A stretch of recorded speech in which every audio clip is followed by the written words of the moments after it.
Hello everyone, my name is Abhishek and welcome back to my channel. Today is day 21 of AWS DevOps Zero to Hero series, and in this video we will deep dive into the concept of ECS, which is Elastic Container Service. Now, like every video that we do on our channel, even in today's video, we will cover both the theory part as well as the demonstration part. Now, using the demo, you will learn how to deploy your first ever application onto the ECS platform. I'll show you how to use the ECS platform using the UI. I'm going to explain you what are the different types of resources that are available in the ECS. And along with that, we will also perform our first application deployment onto the ECS. But especially for today's video, the theory part is very, very important. Of course, for every video that we are doing, the theory part is important because you need to understand the fundamentals first.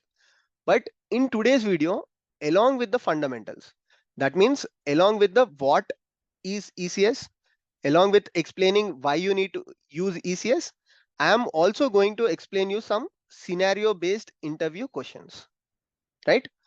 So what kind of scenario based interview questions? For example, I am going to explain you one of the most commonly asked scenario based interview question, that is how ECS is different from other Kubernetes based container orchestration environments, such as you have EKS, or you have on premises Kubernetes, or you have OpenShift, you have Tanzu, right? So these are the different types of Kubernetes based container orchestration environments. Now, why did AWS start its own container orchestration environment called ECS? What are the pros and cons of using ECS? When should you say that you are using ECS, and when should you say that you are using other orchestration solutions? So this is one scenario based question that we'll cover. And again, we will try to understand different aspects, the pros and cons and multiple things. So please watch the video till the end so that you not just understand the theory, but you will also perform the demonstration from your side. So this is a high level thing of what we are going to do today. But let me tell you, I mean, before I start the video, I have to tell you that there are some prerequisites for today's video. That means if you know the following concepts, then you will understand today's video in a much better way. One is if you have idea of containers. So if you know what is containers, how exactly containers works, what problem they solve, then that will be a added advantage. And if you have knowledge of Kubernetes, then you will be able to understand the concept of ECS in a much better way, right? If you don't know any of these things, I'll highly recommend you to stop watching this video and go and understand at least the basics of these things. So I have covered both containers and Kubernetes in my free DevOps course, right? So I've explained them end to end, but at least try to understand the basics before watching today's video, because in today's video, I'll reference containers and Kubernetes a lot of times. Let's say you don't understand the concept of Kubernetes, you will not be able to understand the drawbacks, or you will not be able to understand the advantages of ECS over this Kubernetes platform, right? So please watch these videos, at least the introduction part, if you have not watched previously. Okay, so let's get going, and let me start today's video. So the first thing that I want to explain in today's video is when you have platforms like Docker, right?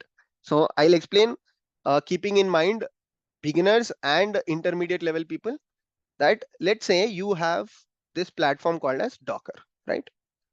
All of you know that Docker is a container platform, right? What is Docker? It's a container platform which allows you to manage the life cycle of containers, right?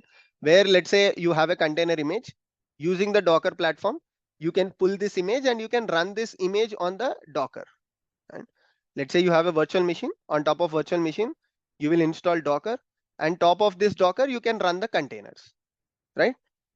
So you might be thinking, like, when I can do these things using a container, I can run my application and I can expose this application to the end users. And yes, the problem of containers is solved. Now, why should I learn about platforms like ECS or Kubernetes, right? Let's call Kubernetes as K8 and Elastic Container Service as ECS. Then why should you learn about ECS and K8s? Now, this is a very important thing. I've explained this multiple times in my video, but let me just tell you that there are some fundamental problems with Docker. That is auto healing and auto scaling. Let me explain this problem. And I will tell you how platforms like Kubernetes is solving this issue. So let's say that you have, let's take the same example where you have a virtual machine. Let's say this is your virtual machine. And on top of this virtual machine, you have installed Docker. And you pulled a Docker image and you are running this container, right? Let's say this container has C1. Now there is some issue with this Linux system. Okay, there is some issue with the Linux scheduling, or there is some bad person that has logged into this Linux machine, and expectedly, I mean, wantedly or unwantedly, that bad person has deleted this container. Now, Docker does not have the capability of auto healing. When there is no auto healing, the problem is that, you know, someone who is accessing this application, let's say some customers who are trying to access these applications or trying to access these containers, they will face downtime of the application, or they'll see some kind of errors on the application. And containers are very ephemeral in nature. That means a container can go down for hundreds of reasons, because containers are usually lightweight in nature and they are a single process components, and they are ephemeral in nature, that I've explained in the previous videos. And what happens because of this? There are hundreds of reasons why containers can go down. And if platforms like Docker, which are running your containers, if they don't have capabilities of auto healing, then there is a high chance that your end user sees downtime a lot of times. Okay, so this is one thing. And the second thing is the auto scaling capability. That means when you are running a container, right? So containers are very lightweight in nature, like I told you, and they have very less number of resources. They usually run with a small capacity unless you define explicitly. Containers basically use the resources from the host system, right? And if there are multiple containers, what happens is the resources are shared among these containers from the host platform. If you are using one VM and if you are running 10 containers, these 10 containers try to consume these resources from the virtual machine, whether it can be CPU or memory. If you are not defining explicitly how much one container can take, then it depends upon the container, how much it requires. It can go to the VM and use the resources. Sometimes what would happen is your container is using, let's say, 500 MB, and let's say it is using one CPU.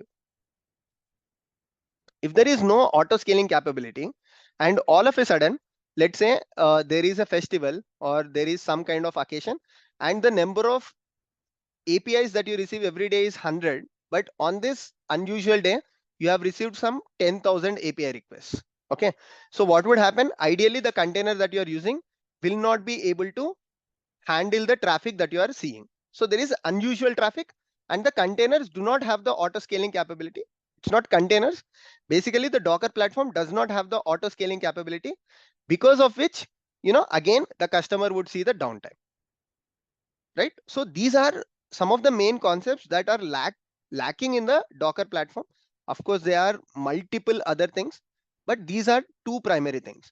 And if I have to explain one more thing, is let's say you might be saying that, Abhishek, what happens if my container goes down? I'll immediately come back and I'll be continuously monitoring it, and I'll bring up the container. Let's say this container has gone down.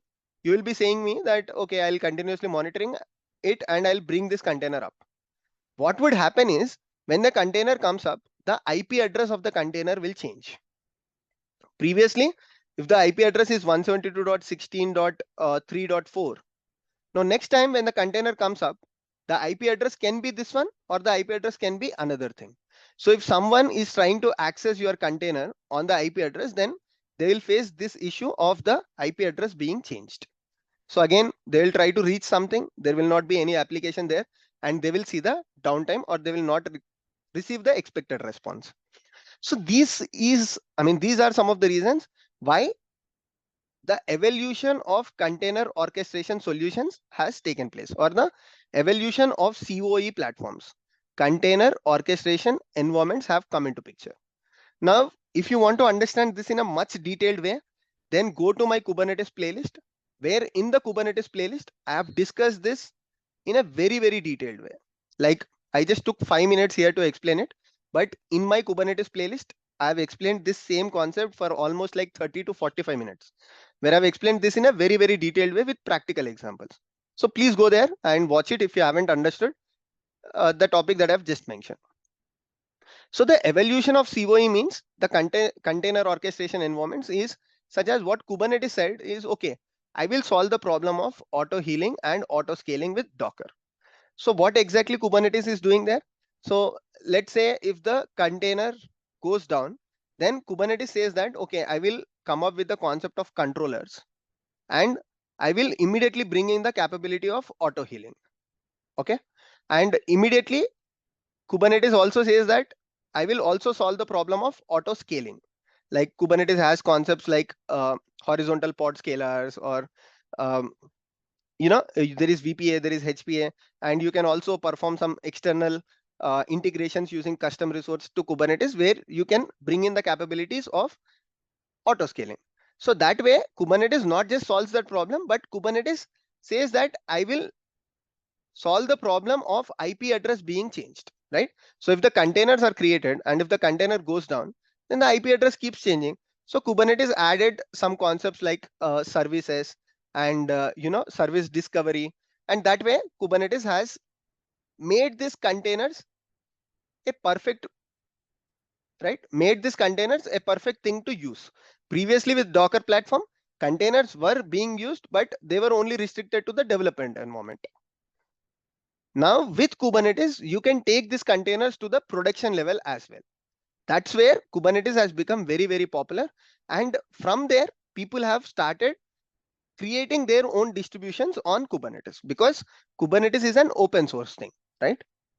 Kubernetes is an open source thing that is available for free.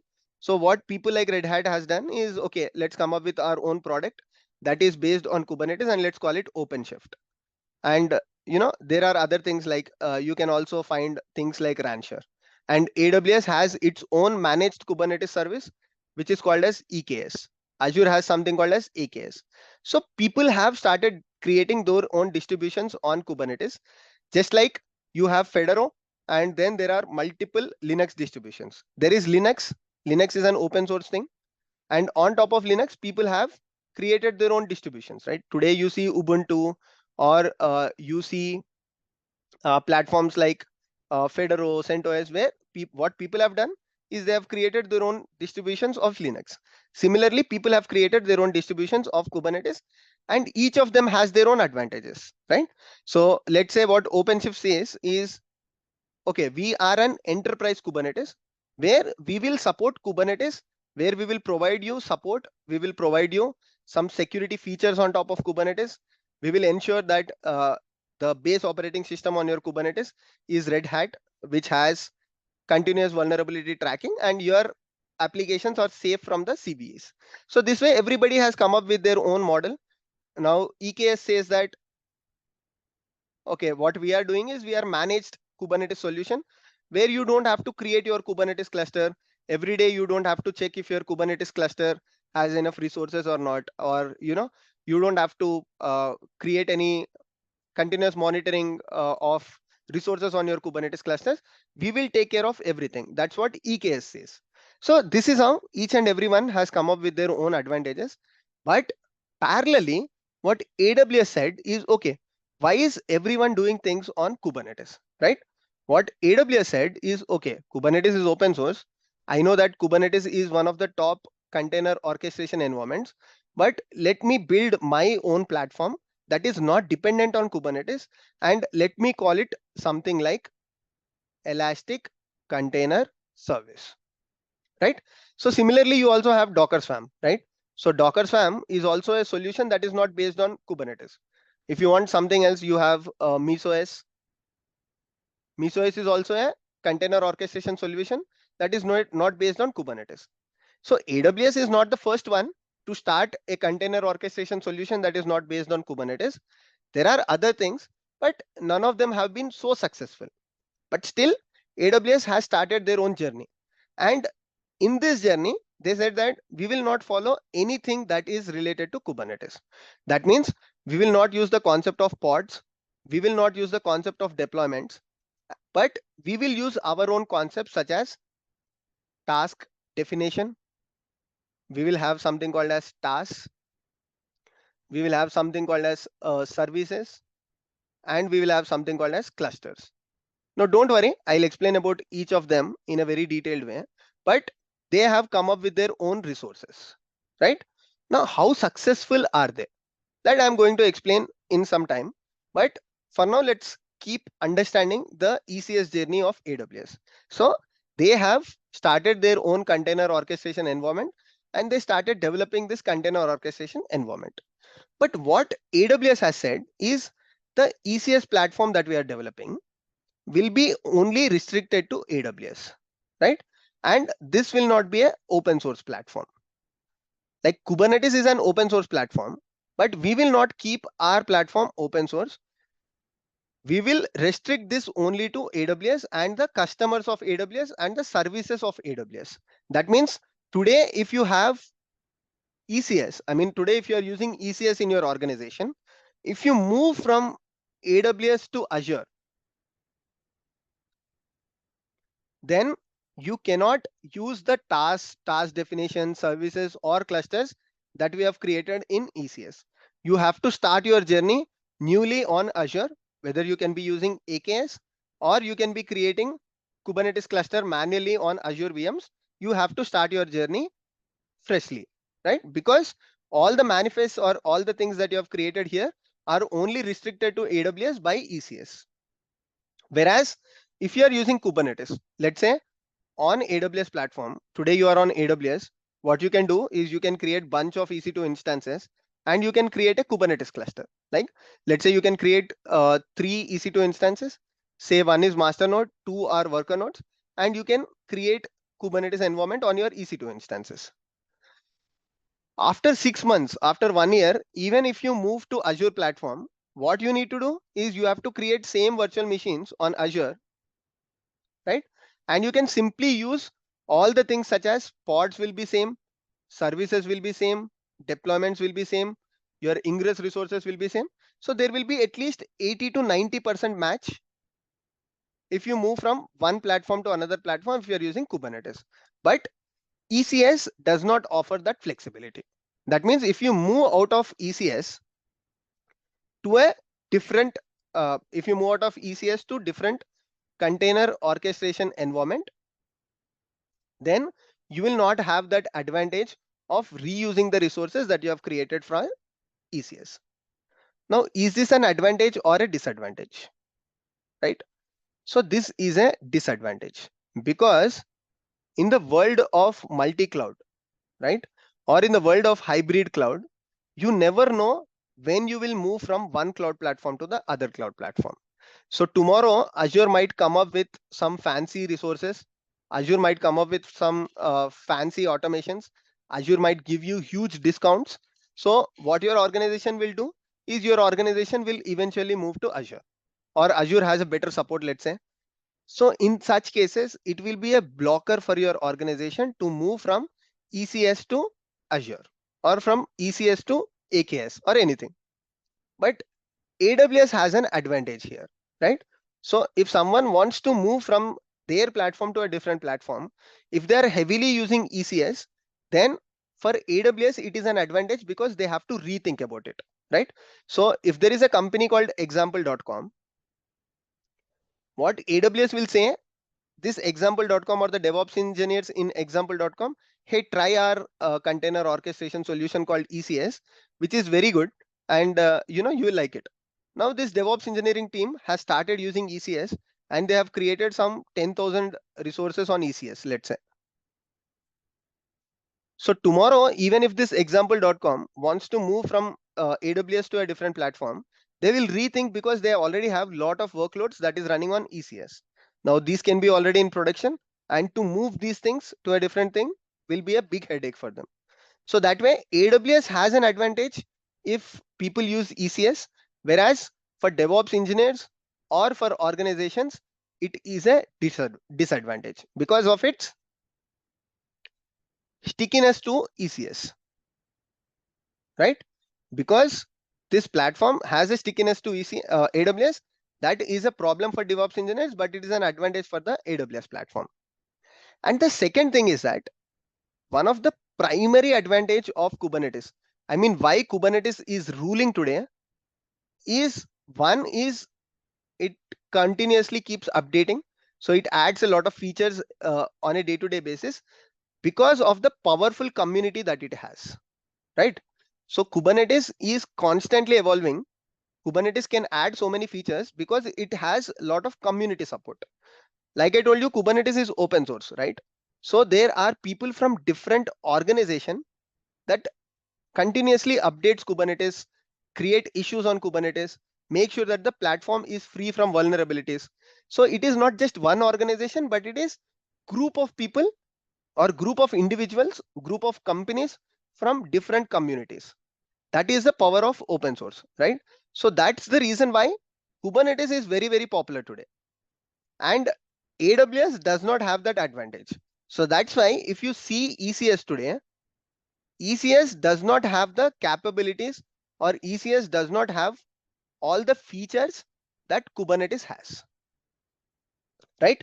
So ECS does not have all the features that Kubernetes has. That is another drawback of ECS. Let me give you one example.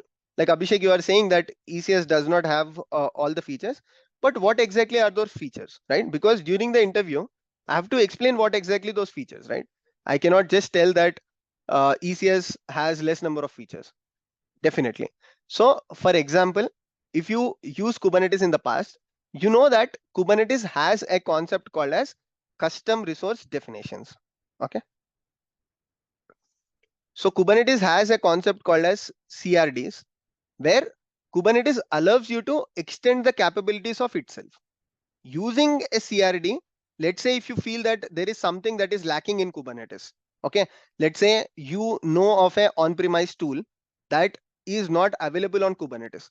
You have some tool in the virtual machines world that works wonderful in the world of virtual machines, and that is currently not available, or that doesn't support containers at this point of time. What you can do is you can build your own controller. Okay. And Kubernetes says that you can create a CRD or a custom resource, and you can submit that custom resource to Kubernetes so that you can extend the capabilities of Kubernetes.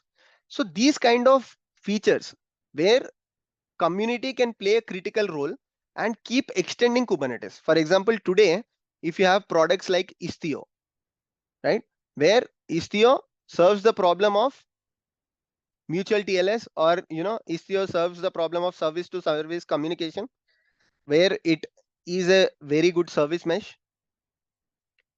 Or today, if you have tools like Argo CD, so Argo CD is basically a Kubernetes controller. It cannot work on ECS. Or you have tools like Flux CD, or you have any Kubernetes based controllers that are available in the market today. They are typically focused on Kubernetes because Kubernetes allows them to extend the capabilities using the custom resources and using the controllers.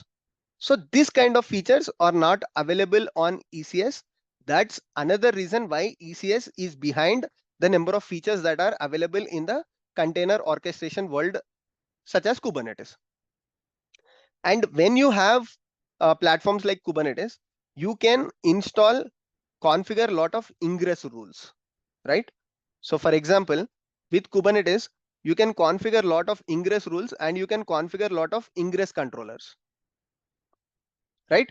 And using this ingress controllers, you can add capabilities such as load balancing. You can add capabilities, of course, using ECS, you can integrate it with Elastic Load Balancer on AWS, and you can also add the capabilities of load balancing here. But with Kubernetes, you have hundreds of load balancers that you can integrate. And you can add features such as advanced web application firewalls. You can add advanced security features, advanced secret management features that are currently not supported with ECS. So by all of these reasons, you can say that ECS is a good container orchestration environment, but it does not have all the capabilities such as Kubernetes.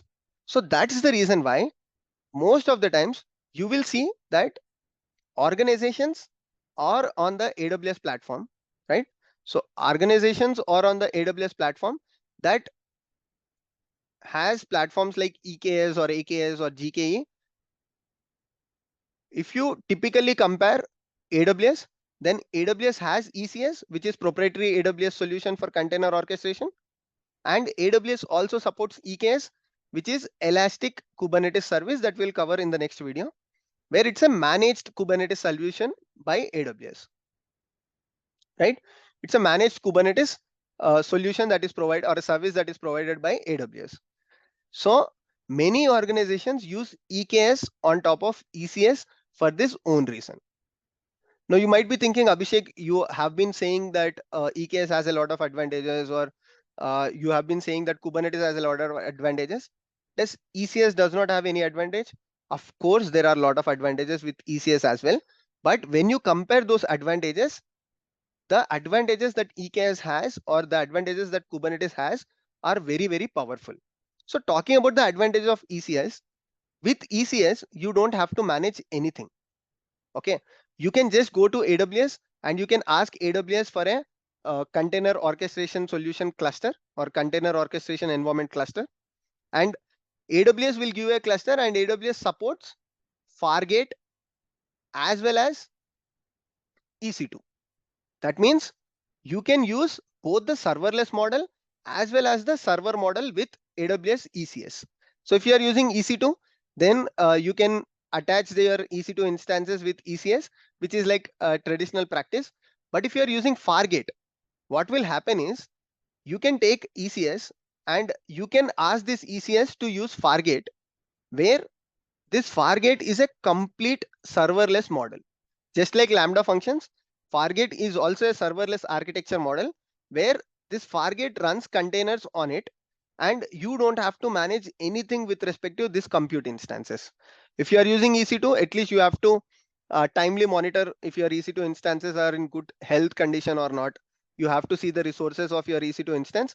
But Fargate is a completely managed compute which is supported with ECS, right? So with ECS, if you use Fargate, then you don't have to manage anything with respect to your environment. So that way, ECS also has advantages, and ECS is very simple in nature. This is one of the biggest advantages. What does that mean? So let's say you want to use Kubernetes. So Kubernetes has a very complicated architecture. So Kubernetes has a control plane, Kubernetes has worker nodes, and in control plane you have 5 different components, and in worker nodes again you have different Kubernetes components that I have explained in the Kubernetes architecture. For example, you have API server, you have etcd, you have scheduler, and control manager, cloud control manager in the control plane. And on the worker nodes, you have components such as kube proxy, you have kube DNS, you have kubelet. So there are so many components that are lying inside your Kubernetes. And if you are not using EKS, let's say you are using Kubernetes by yourself, installing on the AWS, you have to take care of all of these things. And Kubernetes is a very heavy architecture in this sense, whereas ECS is a very, very simple thing. So if you want to run your first application on ECS, all that you need to do is you just create a task definition, and that would indeed create a task, and you can start using it. And even it is that simple in nature that you can simply create a service and you can integrate a load balancer with it, right? And if you're using Fargate, like I mentioned here, then you don't have to bother about anything. So this is the primary purpose even why AWS has started the concept of ECS. So AWS wanted to keep this entire container orchestration nature very, very simple. AWS has felt that Kubernetes is quite complicated, and in future Kubernetes can become even more complicated, right? That's what the people of AWS has thought, and they have introduced ECS, but it is not that successful because of the same reason. The simplicity is an added advantage for some people. Let's say you are a startup, or let's say you don't need that much of security or advanced capabilities of containers, then ECS is a good option for you. But for most of the organizations these days, either they prefer EKS or they create virtual machines on the EC2 instances and they install Kubernetes by themselves, right? So on AWS platform, how many different types of container orchestrations you can create? One is you can create your own virtual machines and you can install Kubernetes on top of it. or you can use EKS, or you can use ECS. Now, EKS is the most popular model. I mean, previously this model was very popular, but these days EKS is getting popularity because it is a managed service that AWS is offering. Like I told you, we will cover about EKS in the next video. But for now, I hope it is clear why EKS is popular over ECS, right? So during the interviews, better go for EKS rather than ECS, because there are many chances that interviewer can take you. Of course, if in the job description, if they are saying that they are using ECS, then yeah, if you have knowledge on ECS, then tell them your knowledge on ECS. But if the interviewer gives you an option, like, uh, what are you using? Are you using EKS or ECS? And in their organization, if they're using Kubernetes, then definitely go for EKS, because your knowledge on Kubernetes or your knowledge on EKS will definitely help you to attract the interviewers, right? So this is about the comparison between ECS and EKS, and this is how organizations use the container orchestrations on the AWS platform. Now let's quickly go to the demonstration part. Oh yeah, forgot. Before going to the demonstration, let me explain the structure of ECS, right? So till now I have explained what is ECS and all. Now talking about the structure of ECS, it is very, very simple, right? So all that you need to do is just like Kubernetes, you have to create a cluster in ECS, okay? So let's say this is your ECS cluster. So you can request for a cluster on the AWS platform. And once your cluster is created, you will have two options. Either you can go with Fargate for running your containers, or you can go with EC2 for running your containers. Okay. Now, how containers run is in Kubernetes, you have something called as pod, right? And what does a pod do? Pod is basically like you have multiple definitions where you can say pod is the lowest level of deployment in Kubernetes. But on a high level, what pod does is pod is defining how your container would look like, right? So what are the resources that are required for your container? What are the volumes that are required for your container, right? Or it's a definition. Pod.yaml is a definition which describes how a container needs to run. So it can be a single container or multiple containers. That's what you will define in your pod.yaml, right? In your pod.yaml, you will explain what are the requirements for your container to run, or you'll explain the pod security policies, you'll explain the image pull secrets policies, all of these things. Similarly, in terms of ECS, you have something called as task definition. Okay. So in the task definition, you will explain how does your container look like. Okay. And when you implement this task definition, or you can go to a task definition and you can run this task definition, and that would create a task. So task is the one that is actually running your container, right? So you have a task definition.yaml where you will describe everything just like your pod.yaml, and the implementation of your pod.yaml is basically, right, creating the containers. Similarly, when you implement the task definition, you would create a task that is running the containers. Now, once the containers are running, you can create something called as services, and these services can add the load balancing capabilities. Or using these services, you can create the ingress policies, or you can attach it with the application load balancer or anything on your AWS platform. So this is a very simple architecture of ECS. And ECS has an advantage that you can use your inbuilt IAM rules and policies, so that additionally you don't have to make sure that people who are trying to access this ECS, or the containers or the pods that are running, not pods, the containers that are running inside this ECS, if they want to access any other AWS resources, again you can make use of the IAM rules and policies. So now we will move towards the demo, and I'll explain you how to create your first application on the ECS platform.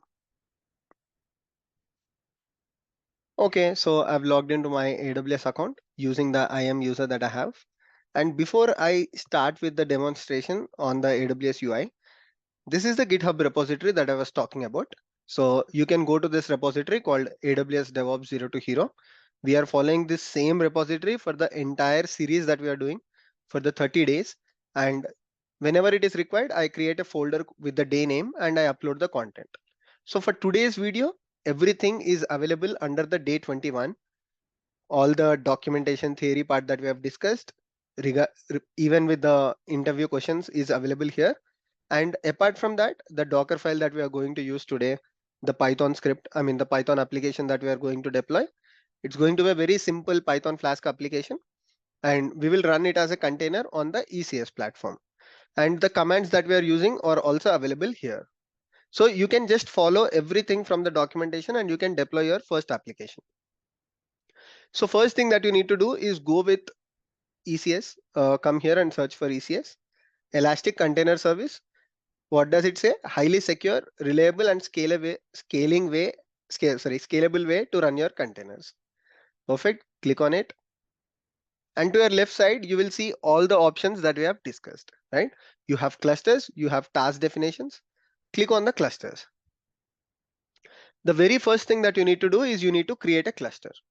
So you can do all of these things from the command line as well. But when you do it for the first time, anything that you do for the first time, do it through the UI, because through the UI, you will understand what exactly you are doing. Sometimes you just find the commands, you copy paste them, and you might not understand things to that level. But if you're doing from the UI, you can read exactly what you are doing and you can try it. So let me call this as demo ECS cluster. So what I'm doing first is I'm just creating a cluster. With the basic configuration, you can leave everything as is. You can create that in the default VPC and you can leave it with the subnet that is assigned to it. And here comes the option that I discussed, right? So here you have option for the Fargate and you have option for EC2 instances. So Fargate is a serverless architecture and EC2 instance is a server thing where you have to manually select what kind of EC2 instances you want, what is the configuration of EC2 instances. In future, if you have to scale up these EC2 instances, you have to provide, like, if you see here, you have to provide the auto scaling group configuration, everything that is required. So I'm going with Fargate. And mostly organizations go with Fargate. Then what you can do is click on the create button. That's the minimal configuration that you require. Whereas if you are creating a Kubernetes cluster, you know how painful is it? You have to provide a lot of things. I'm not talking about the managed Kubernetes cluster thing. I'm just talking about the Kubernetes cluster if you create by yourself. Now the cluster is created. If you see, it will take very, very less time to create the cluster. The reason is because you are using the Fargate instances, right? So, when you are using the Fargate instances, everything is managed automatically. They are not created, they are not predefined configurations, but they are the runtime configurations, right? And usually ECS takes very less time when compared to Kubernetes. So let's wait for a minute here while the cluster is creation is in progress. It will be done in a minute or so. And one more thing that I forgot to tell you during the theory part, the other advantages of ECS is that ECS is also cost effective when you compare with Kubernetes, because predefined lot of workloads keep running on the Kubernetes. There is Kubernetes is resource intensive compared to ECS. So ECS is also a cost effective solution that I forgot to tell you. Now, what does it say? So this is the cluster. There are no tasks running on it. There are no services running on it. And there are no container instances as well. Right? There is nothing running here.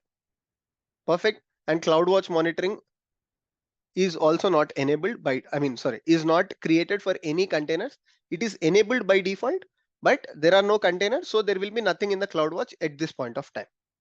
But ECS has a default CloudWatch monitoring enabled because both of them are managed ECS solutions, right? So that's why ECS comes up with the default CloudWatch monitoring. Whereas if you're using Kubernetes, you have to create your default monitoring. You can set it up with Prometheus or any other things. Now the cluster is created. Now what I'll do is I'll take a terminal. The first thing that I have to do is I have to create a container, right? So I hope you can see my terminal. Now what I'll do is I'll go to this folder, and here I'm using the same examples that are available here. I'm not changing anything with the examples, but I've copied them in my local. And the first thing is the Docker file. So this is the Docker file, the same Docker file that you'll see here as well, right? So from Python, I'm using the Python as a base image, and I'm running a very simple Python Flask application on the port 3000. I'm exposing the port 3000. Okay.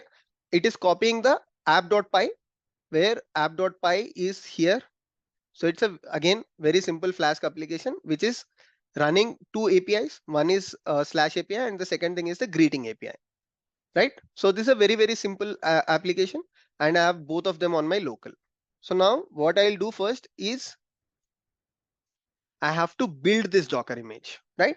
So I have to build this Docker image and I have to push the Docker image to the ECR container registry. We'll not be using with ECS. Always use the managed AWS services, like for monitoring, use CloudWatch. For container images, use ECR because it has some inbuilt additional support, right? So what I'll do first is I'll go to this ECR, and in the ECR, I've explained ECR in the last class, right? So go with the private registry option. And what you can do here is you can create a private registry. Okay, get started. Sorry. And here you can check if you already have any repositories. In the last class when we created, see, I already have a repository. I can use this repository as well. Let me delete the image that is already available here to avoid the confusion. And I can use the repository as is. So you can create your repository, click on the create button and provide the name of the repository. And you can use a private registry or public registry, depending upon your use case. For the purpose of demo, you can use the private because it's secure. Now what I'll do is I will build the Docker image and tag the Docker image to this repository in one single command. Okay, where can you get that commands? You can just go here. I think by now you will be able to, I mean, you know how to write that commands, but let's say you don't know, you can use this commands from here and you can paste it. Okay, so here you need to replace this specific thing with the repository. Just copy it and replace it here. Now what I'm trying to do, I'm trying to build the Docker image and I'm tagging the Docker image with the registry followed by the image, right? So this is the registry, this is the repository, and this is the image tag, right? So you need to tag the image with respect to that registry and the repository. So ECR is the registry and this is the repository name, right? So I'm tagging that so that whenever I'm trying to push the image, it will be automatically pushed here.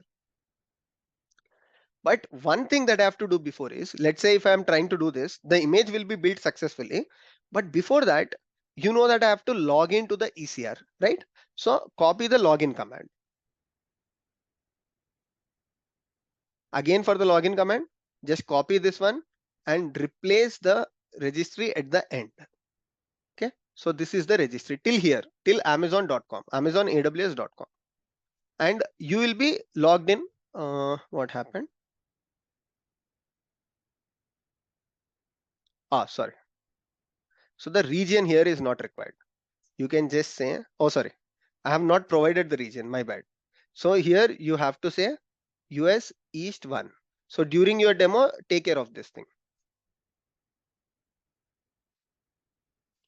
Now it will take some 20-30 seconds to log in. And once it is logged in, perfect. Now it got logged in. Now I can copy the previous command and I can enter that so that the image will be built on my local machine. Now the Python image is getting built. Perfect. The image is built. Now you can push the image. So to push the image, what you can do, just use the same one, previous one, remove the dot at the end and replace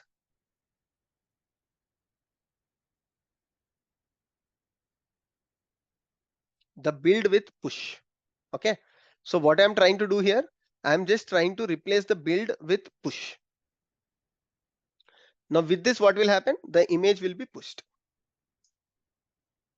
Now you should see, once this is done, you should see an image here inside the ECR, inside this one. See, when did it get pushed? It got pushed right now. So now the image is available here. Perfect.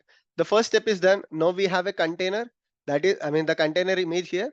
Now we can take this container image from ECR and we can deploy it onto the ECS platform, right? So for that, what we need to do, like I explained in the demo, you need a task definition. So click on the task definition button and let's create the task definition.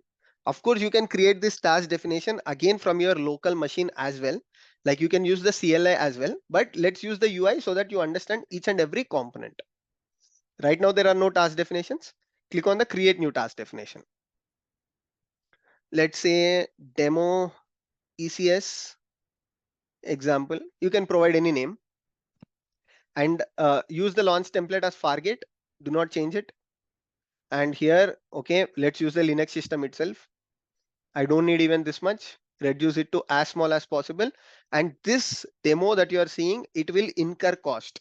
That means if you are trying to do this demo at your end, you have to make sure, I mean, you have to keep in your mind that this demo will cost you or AWS will charge you for this demo. So if you don't want to do it, then yeah, I mean, it's up to you. If you think that I don't want to spend money on this demo, then you can just watch this demo and leave it. But if you want to do it, then make sure you do it and immediately delete it. Now, after that, this is the task role and this is the task execution role. Now, what does this mean, right? So when this container is running, right? So this container might need access to the other things. For example, let me give you an example. Let's say this container wants to talk to S3 buckets, or this container wants to talk to the CloudWatch service, or this container wants to talk to any other services on the AWS platform. Then what you need to do is you can basically use this task role where a task role allows containers in the task to make API calls or API requests to the AWS services. And then you have the task execution role. A task execution role is used for the container agent to make API requests on your behalf. Okay. For example, here also, let's say your task execution agent wants to talk to the CloudWatch service or it wants to talk to anything. So here you can use this default one. Like for example, you can keep it none. And here you can ask it to create one for yourself, create a new role. So it's okay if you don't have a task role, because not all the times you want your container to talk to some external AWS services. But here, what you can do is you can go with create new role. Okay, because we want to integrate it with the CloudWatch. Okay, so I want to integrate this logging mechanism with CloudWatch so that you can see what is the status of your containers. Or let's say there is any error in your containers, or your application is not behaving well. Now you need somewhere to go and check your logs, right? So if everything is gathered in CloudWatch, then it will be easy place to log. And during your interviews, if someone asks you, you can say them that whenever I'm creating an ECS, I integrate it with CloudWatch so that if there is any issue, I start with CloudWatch. Perfect. Now provide the container details. If you remember, when we are writing the pod.yaml, we provide most of these things, but in the YAML definition format. And here you can also do it in the YAML definition, but I'm showing you through the UI so that it will be very easy for you. Okay, so where is it? Perfect. What is the name of the container? Let's say example. And what is the repository URL, image and tag? So we already have it copied here, right? So repository URL, image and tag. Let me copy this and colon latest. Perfect. Now do not change anything else. Here, what is our container port? Our container port is 3000. Protocol is, yeah, you can leave the protocol as HTTP. Add port. So what is it? This is the port mapping, right? So here you are trying to map the port where you are saying, okay, this is my container port, and you can add additional number of container ports as well. Let's say you have port 80, you have any number of ports, you can just add it. Let me add port 80, for example, to just show you. You can also add port 443, depending upon what port your application is running on. In my case, like I showed you, the Flask application that we are using, it is running on the port 3000, right? It's running on the port 3000, so let's use it. So I've exposed the port 3000. This is just for your reference. I've added. And this is a memory hard limit. This is a soft limit. I don't require anything. This is just like the resource requirements in Kubernetes, where you have resource limits and where you have resource requests. So I'm integrating it with CloudWatch. Here you can provide what is the log group for the CloudWatch and all the things. Now let's scroll down. There are a bunch of other options you can take a look when you are trying to do. That's the reason why I'm going through the UI, and then click on the create button. Now just wait for a while and you will see that the container will run. If there is any issues, we'll try to fix it. But for now, what is the status? The task definition that you have created is active status. The container is not active, but just the task definition is active. Till now, you have created a cluster. The cluster is active, cluster is created. It says no tasks are running. And if you go to the cluster, inside the cluster, you can see everything. Like, if it is running any tasks, if it is running any services, if there is any infrastructure. In our case, Fargate is the infrastructure. If you have EC2, then it will also show up here, and the other things. And if you go to the task definitions, we have created a task definition which is active. And if you go to the task definition, you will have an option called click on the actions. Okay, if you deregister this one, your task definition will be deleted. You have option here called run task, right? Once your task definition is in the active status, you need to come here and click on the run task. Provide the name of the cluster. We just have one cluster, right? Fargate is fine. I'm not changing anything. And let's say you want to add any additional details here. You can also modify the task overrides, right? You can provide any task overrides or you can provide any container overrides as well. Click on the create button. Now the task is launched. Okay. Now let's see if the task will be created or not. If the task is not created, what we will do, we will go and see what is the issue and we will try to debug it. See, the task is provisioning. What does task mean here? So like I told you, a task definition.yaml is very similar to your pod.yaml, where you provide the entire specification. But the implementation of the task definition is your task. That means this task is the one that will run your container.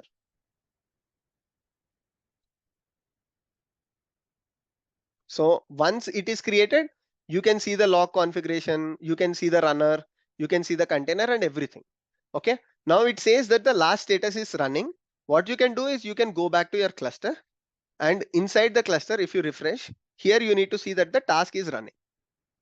Okay, it says that the task is running. Now using the task definition, you have created a task and that task is running a container on your cluster. Perfect. It's in the running state. So this is how you have deployed your first application onto ECS, right? So practice this same thing from your end. And I have not covered, I know that I have not covered the additional details because the focus should be on the EKS rather than on ECS.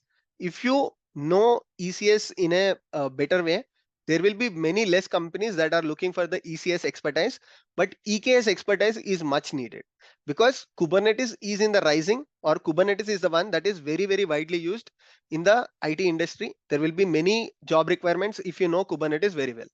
But we have deployed our first application onto the cluster. You see that it is very, very simple when you compare to Kubernetes, right?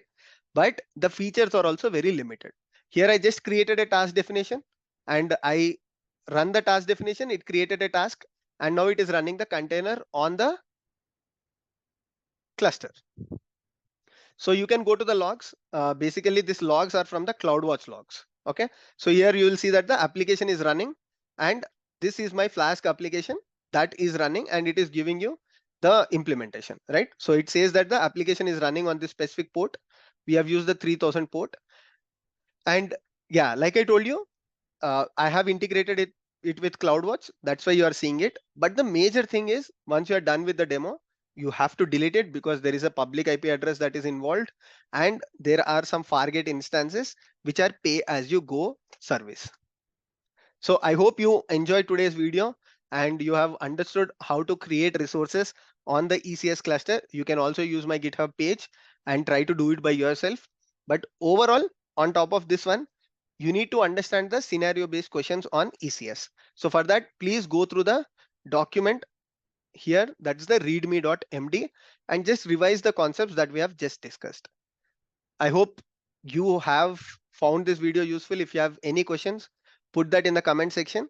I'll be more than happy to answer. If you have any feedback, do share with me. And finally, if you haven't subscribed to the channel, please subscribe and share it with your friends and colleagues. Thank you so much. Take care, everyone. Bye.